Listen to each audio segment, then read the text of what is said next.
Интач со доктор Чарлс Стенли. Споделување на Евангелието низ целиот свет. Следно на програмата Интач. Како да останеш млад и корисен целиот свој живот. Како да останеш млад и корисен целиот твој живот? Сакам да зборувам за ова. И некој ќе каже, па дали е некој напиток? Не. Дали е апче? Не. Дали е некој курс или вежба? Не. Тогаш, што е? Тоа сакам да го споделам со вас. Сакам да свртите во 22-иот псалм.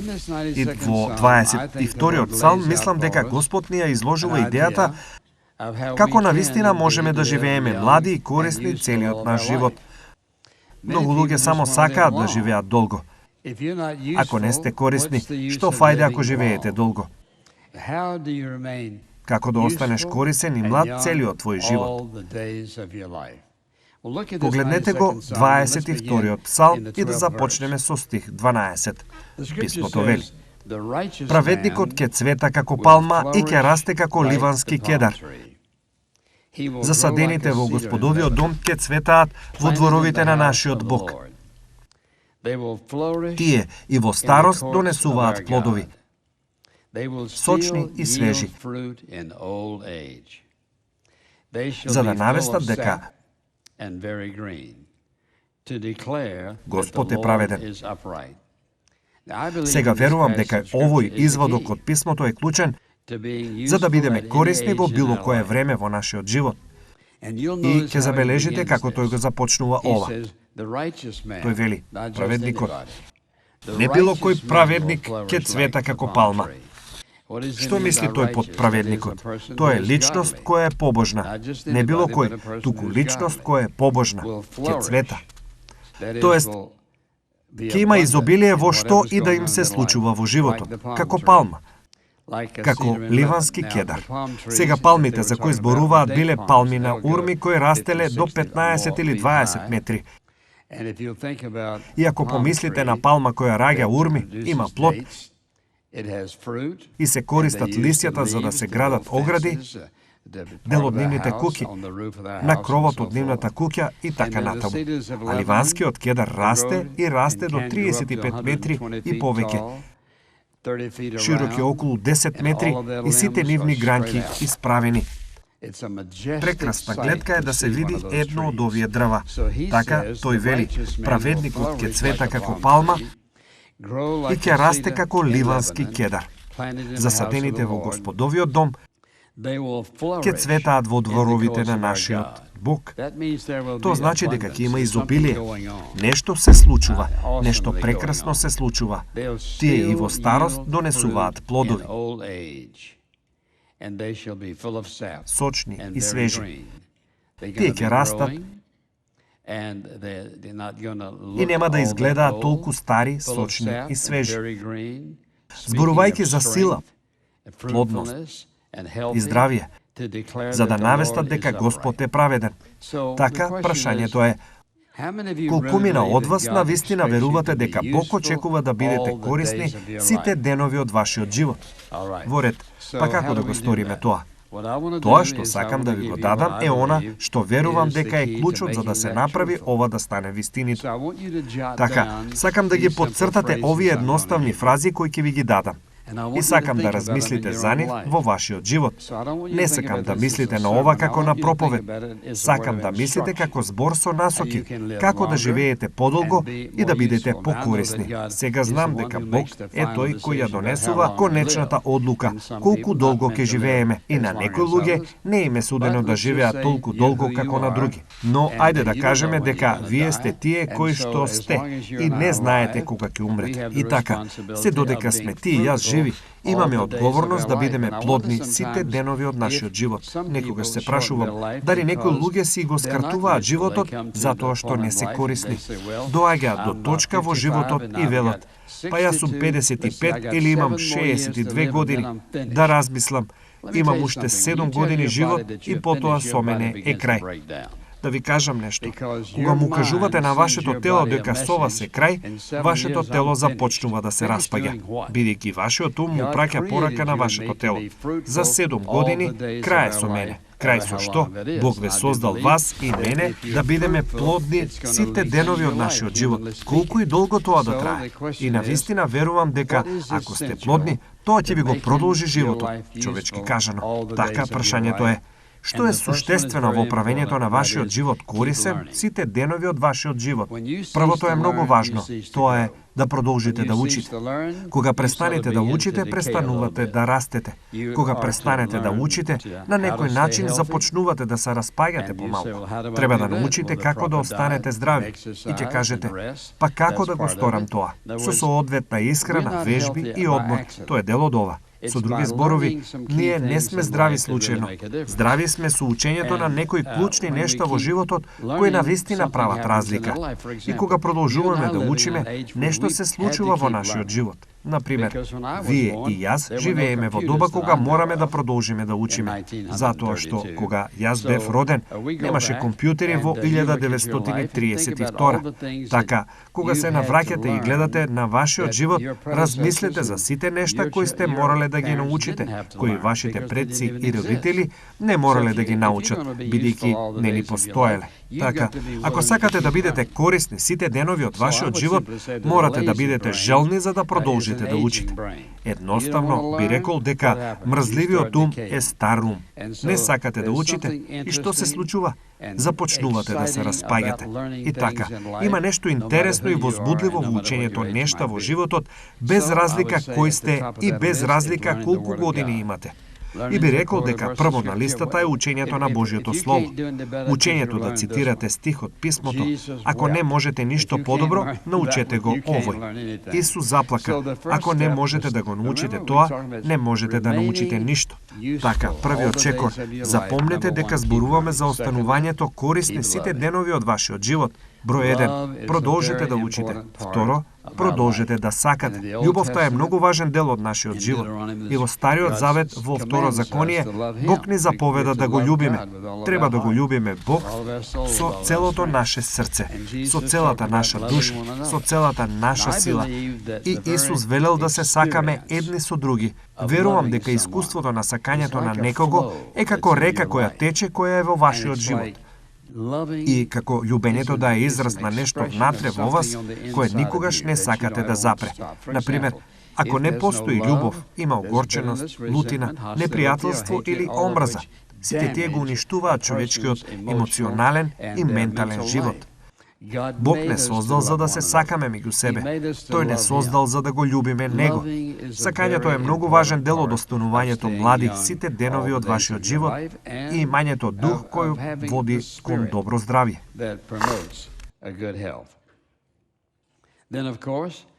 Потоа секако, овде е целата идеја да продолжите да се смеете. Сега, некој ќе каже, што има тоа со тоа да се биде корисен? Кога една личност се смее, нешто се случува внатре во неа, како да тече нешто. И кога се смееш, например, едноставно се смееш од твојот стомак. Хо-хо-хо-хо-хо, се смеете и се смеете, смеете и што се случува? Нешто ви се случува. И кога има смеа, има љубов и радост. Вашето тело ќе одговори соодветно. Но ако сте згрчени и не се смеете и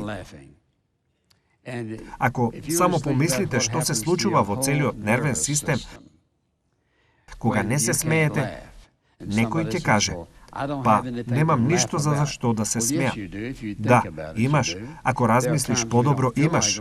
Постојат периоди кога не ни е до смеење, но мора да има радост за Господ во нашиот живот. Кога ја имате радоста на Исус во вашиот живот, имате многу за што да се смеете. Сушност, христијаните имаат повеќе за што да се смеат.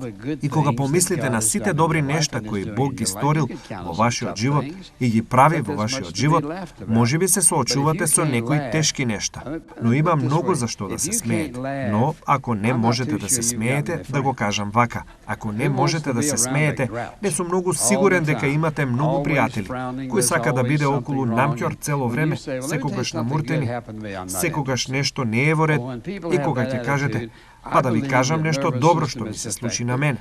Не сум заинтересиран. Кога луѓето го имаат тој став, верувам дека тоа влијае на вашиот нервен систем. Влијае на целиот ваш систем. Мислам дека има некои едноставни нешта кои Бог ги ставил во вашиот живот, и спроведувајќи ги, ние живееме подолго. Сега ќе кажете, можеш ли да го докажеш тоа? Па засега можам. Засега можам, да. И едно од работите која ја сакам околу моите пријатели е тоа што секогаш се задеваме едни со други. И мислам дека сите тие седат овде ова утро. Не сите мои пријатели, но ние секогаш се шегуваме за нешто, секогаш се смееме. И мислам дека тоа ви го ослободува нервниот систем. Може да речете, па немам за што да се смеам. Најдете нешто. Започнете нешто или гледајте нешто кое ќе ви помогне да се смеете. Понекогаш ќе наидете на луѓе кои се едноставно здравени, како да мислат дека е грев да се смееш. Христијаните треба да бидат најсреќните луѓе на светот, бидејќи имаме многу за што да бидеме благодарни. Потоа, другото е да продолжите да оставате. Ќе речете, па да оставам што? Тоа е многу важно, да ги оставате вашите грижи зад вас. Не влечете ги вчерашните проблеми и денес. И не влечете ситуации, околности, разговори и инциденти кои биле во минатото. Би можел да помислам на нешта во мојот живот кои воопшто не биле пријатни. Но не морате да мислите на нив. Ми се допаѓа тоа што Петар го рекол во првата глава, или петата глава во 7 стих, во прва Петрова. Тој рекол, фрлете ги сите ваши грижи на него, бидејќи тој се грижи за вас. Со други зборови, Бог вели дека кога имате грижи, тешкоти и болки, или што и да имате, тој вели, фрлете ги на Господ. Со други зборови, само оставете ги. Така, кога зборуваме за оставањето, има луѓе кои живеат со ретровизор во нивниот живот. Да ви кажам што се случило. Тие секогаш можат да најдат нешто и мислам дека често тие бараат сожалување или слично. Сите ние можеме да пронајдеме некој ѓубре во нашиот живот, но треба да живееме секој ден со тоа зад нас. Не мораме да мислиме на тоа.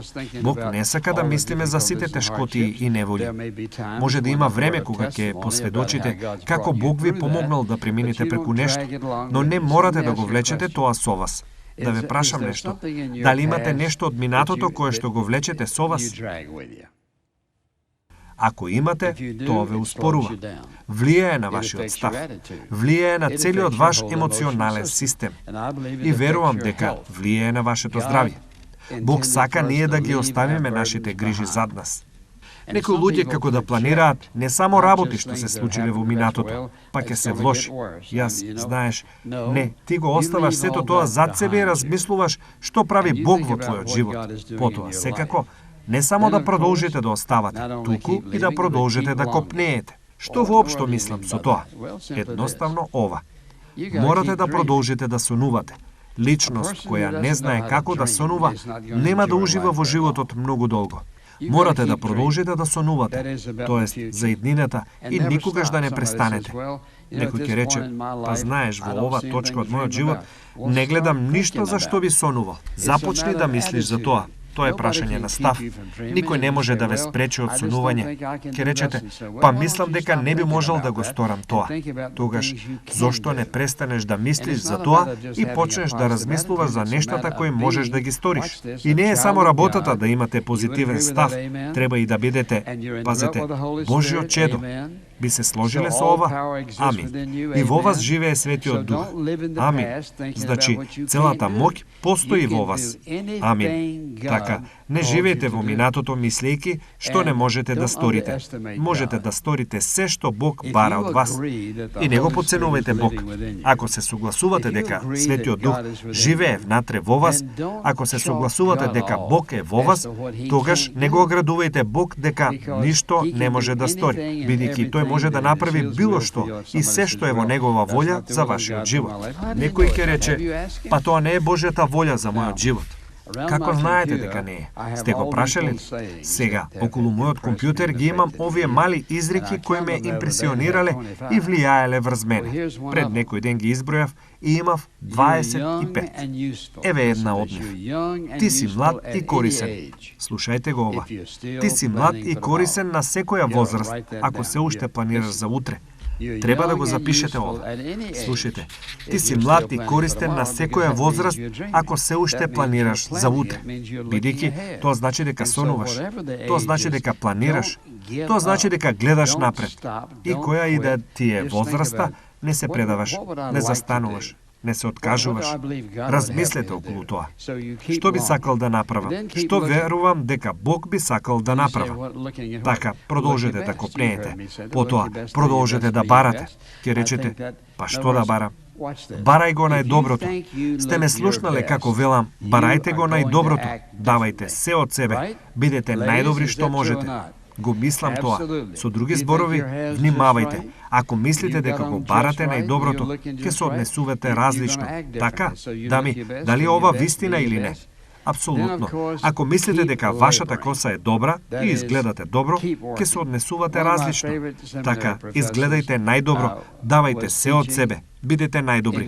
Потоа секако продолжете да работите. Едно од моите омилени професори предаваше и во неговите рани 20 години. Го почитувам. Уште првиот пат кога го видов човекот го засакав, бидејќи тој продолжуваше напред. Сега тој не трчаше, тој чекореше бавно, но беше неверојатен човек, побожен човек. Беше во таа фаза од неговиот живот. Се сеќавам и на Берта Смит, која беше мисионерка во Кина 40 години. Кога таа беше во незините доцни 20-ти, таа веќе го имаше испланирано на незиниот календар времето кога ќе зборува се до 105-та година. Знам дека тоа беше апсолутно вистина. Им велам на луѓето дека не треба да се пензионираат, ако тоа значи да престанат и да не прават ништо. Можете да промените нешто. Во Библијата само свештеникот можел да се пензионира. Тие започнуваат на 25 години и кога се 50, тие завршуваат. Но Библијата не учи на пензионирање. Библијата не учи да бидеме плодни. И, како што рековме, сите денови од нашиот живот треба да биде, и како што рековме, сите денови од нашиот живот треба да даде резултати во нечиј живот. И така, продолжуваме да работиме. Кога ќе го кажете тоа во вашиот ум, ќе помислите и ќе речете, па тоа е тоа.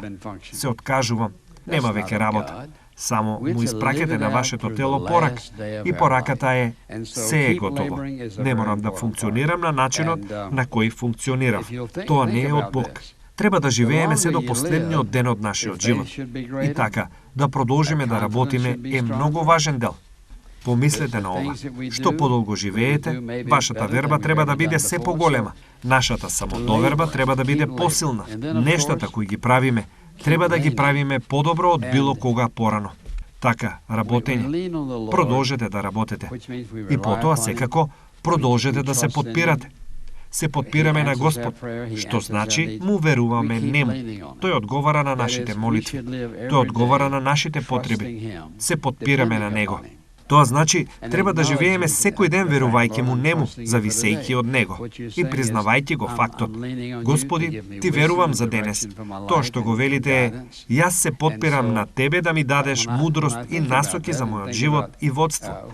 Кога размислам за тоа, размислувам што вели Библијата во 37-миот псалм 3 пати. Не се секирај, не се секирај, не се секирај. Како верници го имаме Христос кој живее во нас преку Светиот Дух. Се подпираме на него. Му веруваме нему. Тоа е оно што Бог сака да го сториме. Тој сака да се подпреме на него. Тој сака да зависиме од него. Тој сака да му веруваме на него. Тој сака да дојдеме кај него, признавајќи дека зависиме од него. Бидејќи тој сака да ни биде се што ни е потребно во нашиот живот. Потоа секако продолжете да слушате. Ова е едно од најважните. Продолжете да слушате. Научете да го слушате Бог. Многу луѓе минуваат низ нивниот живот велејќи, па Бог никогаш не ми кажал ништо. Да, ви кажал, може би не сте слушнале, може би не сте биле послушни. Тој не ви зборувал наглас, но Бог не зборува и тој сака да го слушаме. Например, како ќе ја најдете Божјата волја? Морате да го слушате. Како ќе знаете што и да сторите кога донесувате критички одлуки во вашиот живот или едноставно одлуки? Го слушате? И како го слушате? Бидете тивки. Како да го слушате? Влезете во Словото и барате Бог да му зборува на вашето срце. И мислам дека најважната лекција во христијанскиот живот е да научиме како да го слушаме Бог и да знаеме дека добиваме насоки за животот.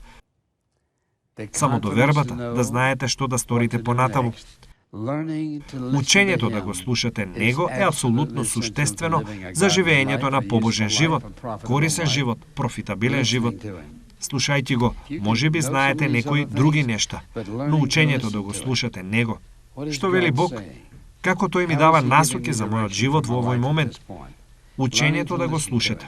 И така, ако сакам да останам на вистинскиот пат, гледајте, ако сакам да одам во Божјата волја, морам да го слушам Него. Ако сакам да донесувам мудри одлуки, морам да го слушам Него. Ако сакам да имам добри односи со другите луѓе, ќе го слушам Него. Ако сакам да избегнам да се предавам на искушението, ќе го слушам Него. Ако сакам моите потреби да бидат задоволени, ќе го слушам Него. Можете да поставите било какво прашање, но да научите да го слушате Бог е најосновното од сите. Како ќе бидете спасени?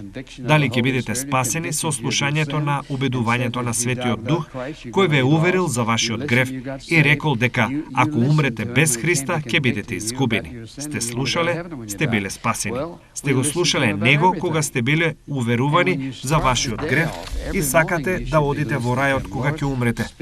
Па сме го послушале за се. И кога ќе ви започне денот, секое утро треба да го слушате. Господи, зборувај ми на моето срце, води ме денес. Направи ме чувствителен денес на она што се случува околу мене.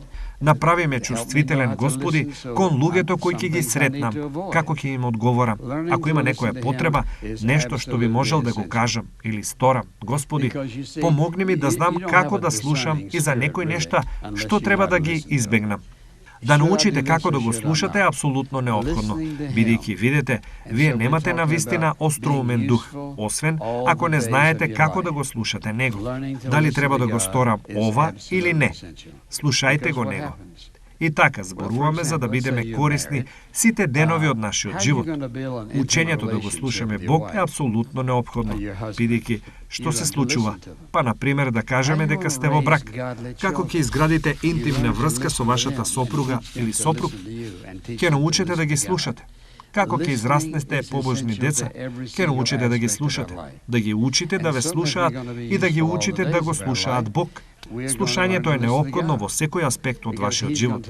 И со сигурност, ако сакаме да бидеме корисни сите денови од нашиот живот, ќе учиме да го слушаме Бог, бидејќи тој ќе ни каже што да сториме, што да не правиме, што да избегнеме и што да бараме. Бог секогаш им зборува на неговите деца. Во пресред на она што го реков, погледнете го овој стих. Праведникот ќе цвета како палма, палма со урми, и ќе расте како ливански кедар. Засадените во Господовиот дом ќе цветаат во дворовите на нашиот Бог. Тие и во старост ќе донесуваат плодови, сочни и свежи. Тие се силни, плодни и здрави, за да навестат дека Господ е праведен. Едноставно ви кажав денес, верувам дека ова е начинот на кој ќе останете силни и здрави колку што е можно и корисни сите денови во вашиот живот. Нема врска каде сте сега. Можете ли да започнете денес и да барате од Бог? Господи, сакам да ме направиш чувствителен секој ден кон сите овие ставови, бидејќи тоа е она што го сакам во мојот живот. Тоа е одлука која ти ја донесуваш и започнува со верувањето дека Исус Христос е ваш личен спасител. Тоа е почетокот. Тогаш ќе започнете да учите да слушате. И ако никогаш не сте му верувале како ваш спасител, веројатно нема ниту да го пробате ова што го споделив со вас ова утро. Но барајќи прошка од Господ Исус Христос за вашите гревови, предавајќи му го вашиот живот на него и потоа велејќи: Господи, сакам во мојот живот да се брои секој ден. Сакам да бидам корисен сите денови од мојот живот. Покажи ми како да го сторам тоа. Верувам дека ако никогаш не сте му верувале како ваш спасител, ќе бидете доволно мудри да донесете одлука ова утро. Исус ги простува сите ваши гревови. Тој ќе ве однесе каде што сте. И ако му верувате како ваш личен спасител денес, слушнете, започнете со оваа листа денес. Вашиот живот ќе се смени, почнувајќи од денес. Ако сте спремни да му дозволите да действува во вашиот живот. Амин. Татко, колку сме благодарни што ти си повеќе од спремен да ни го дадеш најдоброто од тебе. Се молам да секоја личност која ја слуша оваа порака да запамти внимателно да те слуша и да биде послушна. Тоа е клучот за најдобриот живот. Без разлика кои да сме ние. Така ние сакаме да кажеме дека те љубиме и те воздигнуваме затоа што си трпелив со нас, затоа што не водиш, ни помагаш, ни обезбедуваш и ни го даваш неверојатниот, неопислив дар на вечниот живот. Ние велиме да биде благословено Твоето свето име, Исусе. Амин.